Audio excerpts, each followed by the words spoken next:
Pakistan stock exchange में कारोबारी हफ्ते के दूसरे रोज मंगल को मार्केट में तेजी का रुझान देखा जा रहा है। BSX 100 इंडेक्स 117 पॉइंट्स के इजाफे के साथ 41,148 पॉइंट्स की सतह पर ट्रेड कर रहा है। आज सुबह से ही मार्केट में तेजी देखी जा रही है। सुबह से अब तक मजमूई तौर पर 245 कंपनियों के हिस्सों के भाव का कारोबार हुआ, जिसमें से 100 कंपनियों के हिस्सों के भाव में इजाफा, 134 कंपनियों के हिस्सों के भाव में कमी, जबकि 11 कंपनियों के हिस्सों के भाव में कोई रद्दोबदल वाक़ई नहीं हुआ। मार्केट माहिरीन का कहना है कि मार्केट में उतार चढ़ाव का सिलसिला आइंदा भी जारी रहेगा।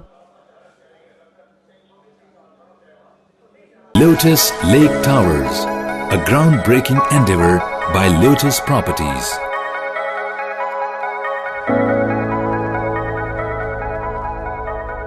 पाकिस्तान भर में नुमाइंदगान का वसी नेटवर्क, हर खबर जानने के लिए देखते रहिए TNN TV।